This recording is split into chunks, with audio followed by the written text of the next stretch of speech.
Welcome back to 50 States, 50 Plates, a series we're doing here on this channel where we explore America one plate at a time. We're on a mission to show you how to recreate famous regional dishes in the comfort of your own kitchen. Last week was episode 1 and we started in my home state, which is South Carolina, and we shared one of our most favorite dishes, or famous dishes.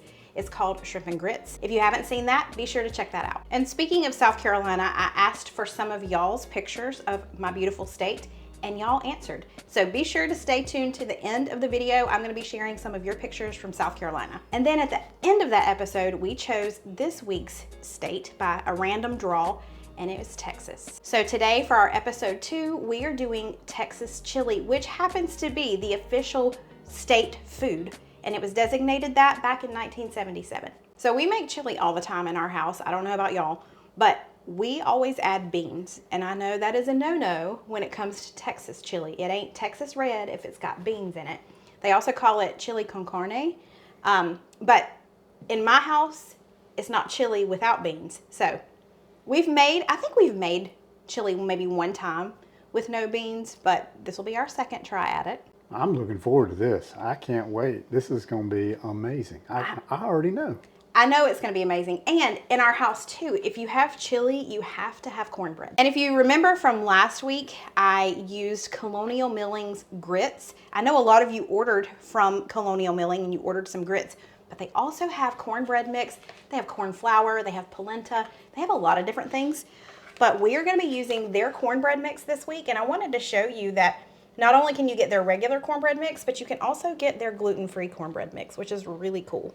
But I have a fun story. I'll tell you a little bit more about that later, but we're gonna be making cornbread to go along with our chili. This is a very simple recipe, and there's very minimal prep that goes into it. We're gonna chop some onion and some jalapeno. We are gonna leave the seeds in our jalapeno because we like spicy, but if you don't, just make sure you take the seeds out.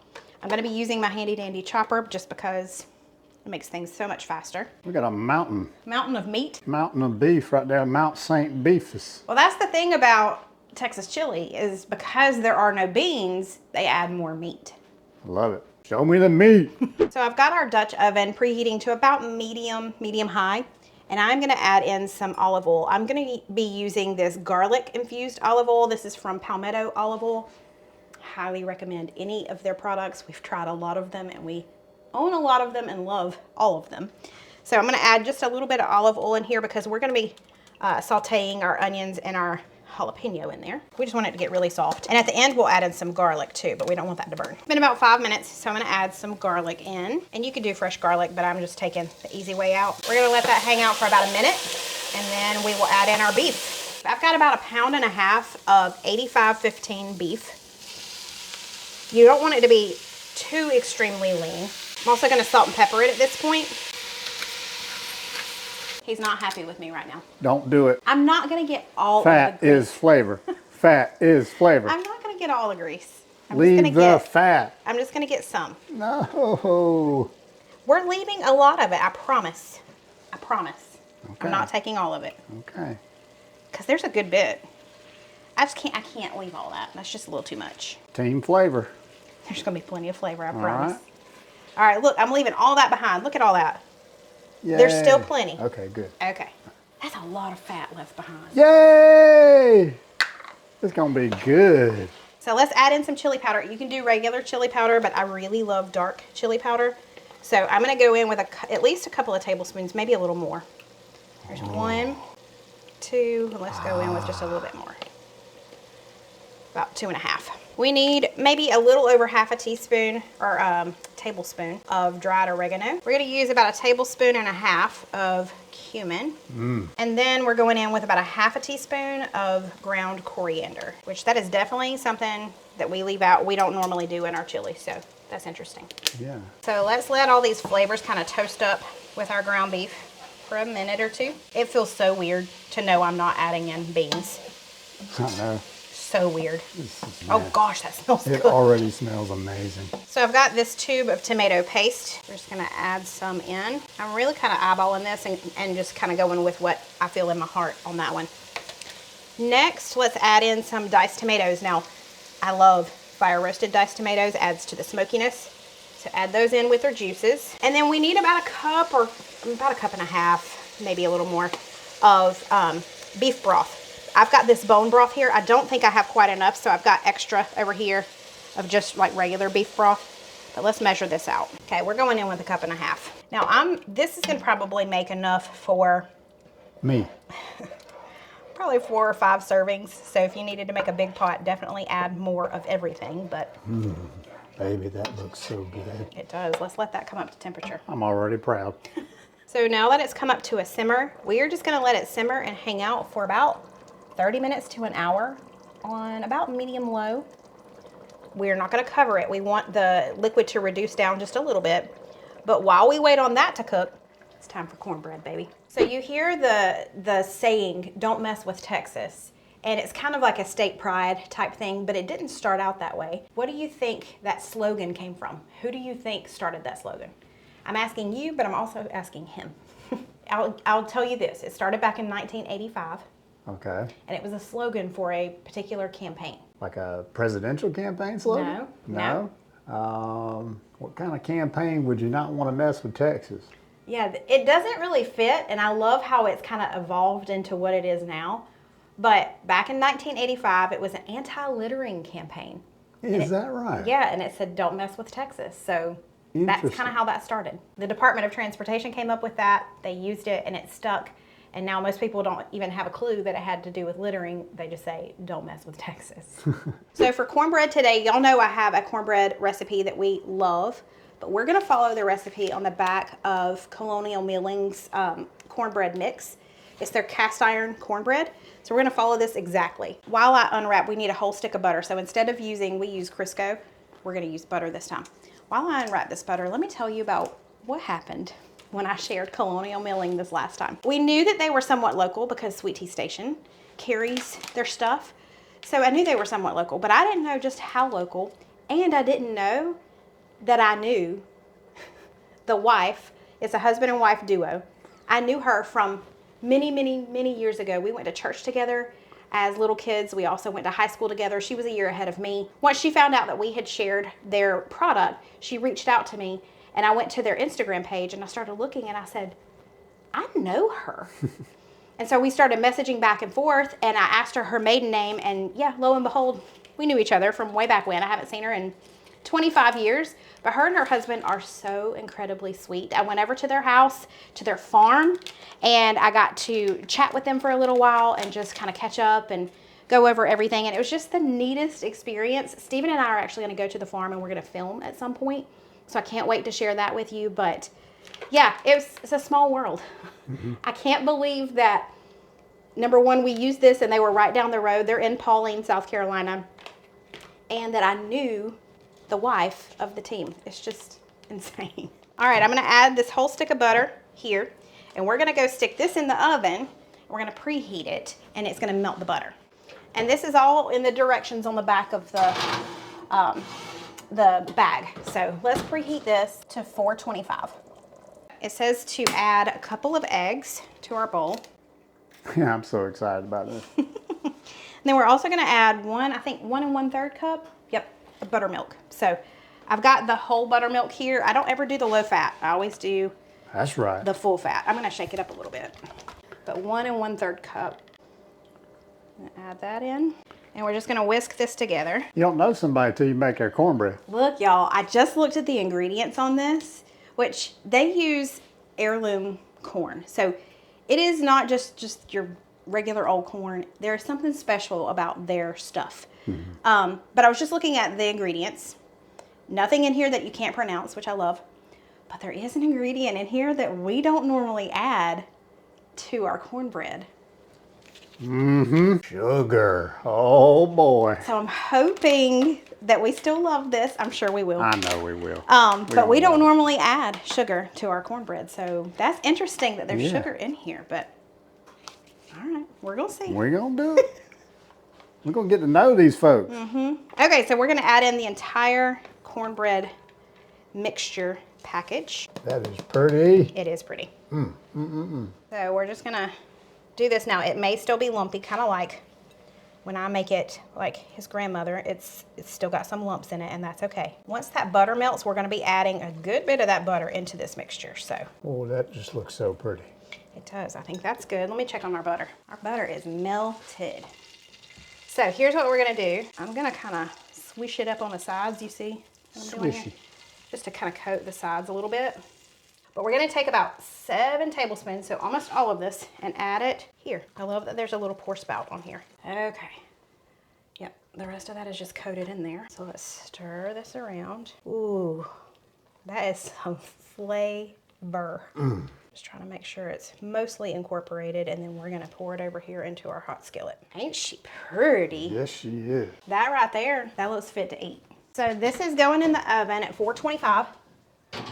We're gonna do it for like 20 to 25 minutes. So I'm gonna set the timer for 20 minutes, and then we'll check on it at that point. And if it needs a little bit longer, we can always bake it a little bit longer, but you want it to be golden brown on top. Not really dark, but just that little bit of golden crispiness. Our timer just went off for the cornbread, but we're gonna give it just a couple more minutes. But I wanted to say, both of us have been to Texas. I've been numerous times. You've been a couple of times. Yeah. Right? Yeah, I went to San Antonio. I was in Lackland Air Force Base in San Antonio. That's where he went to your, what's that called? Yeah, Air Force Basic Training. Basic training. Yeah. That would be it. And then we went together with Cole to Denton, Texas. Right. Which is right outside of Dallas. Yeah. And we have a fun little story. It's not fun. It was not fun. But we have a little story. So that was in April one year, which is high time for seasonal allergies. And Cole has seasonal allergies. He had medications that he has to take. He has an inhaler. He had all these different things.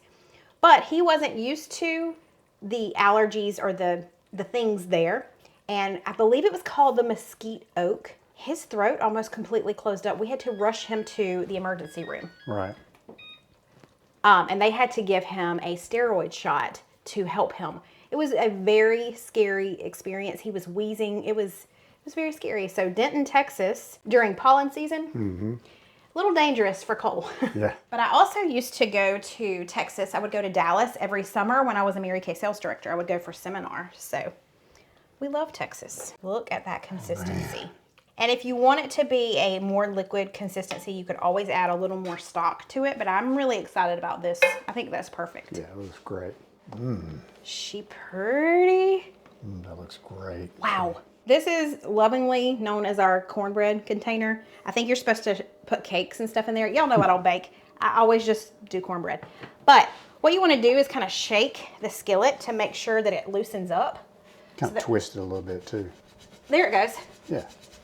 So you want to make sure that it loosens up so when you turn it over onto whatever surface, it's not going to crumble on you, because that can happen. Yep. We switched roles because he is the official cornbread flipper in this house. Oh, Oh, gotta no. look. It's okay. It's okay. It's okay. Don't panic when that happens. Yeah. Because look. I know. We can fix it. Look here. It's fine. It's like a puzzle. You're just going to scrape it out. You just got to scrape it out a little bit. Get you a little spatula and just kind of work on it like that. Yeah. See? Look. It's going to be like a little toupee. It's going to go right That's on right. top. Hey, don't panic when this happens. It does happen. Because it happens. Yep. And it ain't no big thing. Yep. It's happened to us numerous times. That's right. You cook Look cornbread at that. long enough, and now you got a little toupee. And you just Cornbread toupee, honey. Just fix him up. She's beautiful. It looks Well, really I guess it's a good. he because he's wearing a toupee, but you know. There you go. That looks great. This is something that I found in my research that I thought was so cool. Texas is the home to the only city in the entire world named Earth. Please tell me if you live in Earth, Texas. It's a small community in Lamb County, I believe, but that is the only city in the entire world named Earth is in Texas. Interesting.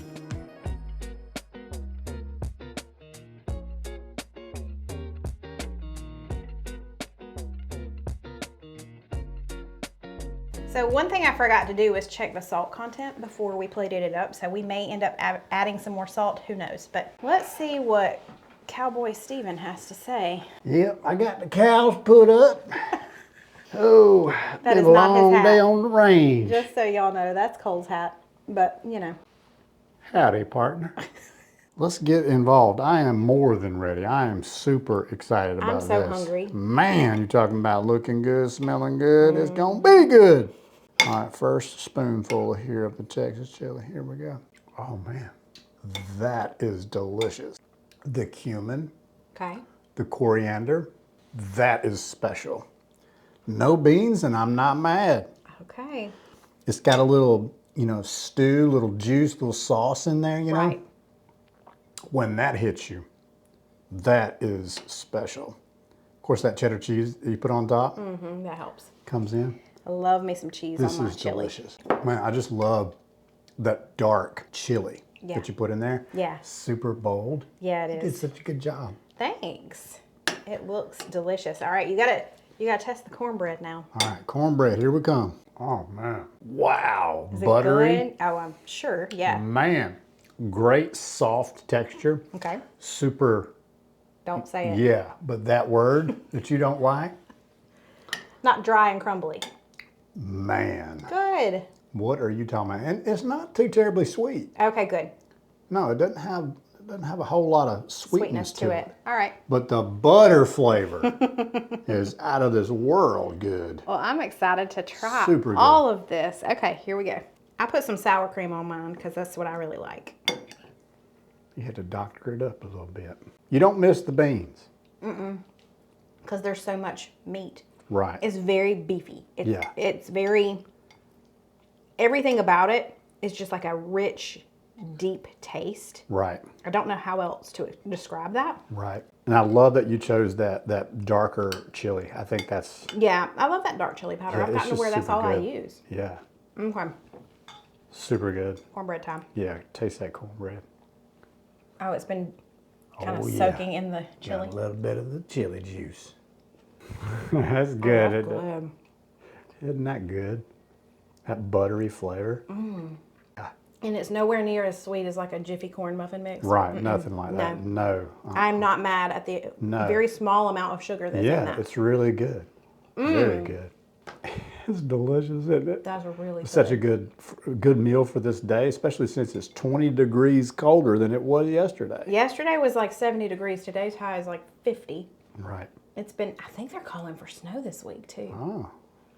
And I think it's the good kind of snow, meaning AKA it does not stick. That's my kind of snow. That's not you can't make a snow angel in that snow. That's okay. So to our Texans, I know there's many different versions of Texas chili. You have to tell us below. Is this similar to how you make it?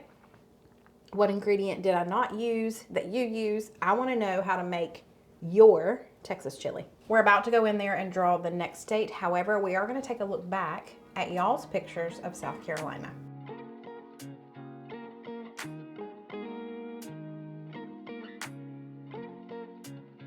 It is time for choosing next week's state. You think we're going to get another southern state? I don't know. I think we're going to get a west northwest. All right. I'm guessing northeast coast. Okay, here we go. Oh man, you were right. Was I? Kinda. Nebraska. Yeah. I feel like in Nebraska, kind of in the middle. Yeah. Like middle. I think so. But- we're gonna see here in a minute when Hang you on. color the map in. Let me look at the map. Show me the What children's show? I'm the map, I'm the map, I'm the map, I'm the map, I'm the map. Wasn't it Dora the Explorer? It or something? was. Oh, okay. Or was it Go Diego? Oh, I don't know. One of the two. No. Okay, so it's like dead middle of the United States. Right there, right above Kansas. Yeah. I get all these mixed up in my brain. Yeah. I'm pretty good with this side because I live over here, I guess, but over here everything kind of gets jumbled up. We're going to Nebraska. So what do you think okay, if you're from Nebraska, what do you think we should make? What is the most popular dish from Nebraska? I have not a foggy clue, so I have no idea either. we got to do some research, sir. Yeah. Yeah, I'm excited, but we gotta color in Texas. Okay, Texas, we had a good time. We did. All right, there we go. 2 down, 48 to go. Now we're off to Nebraska.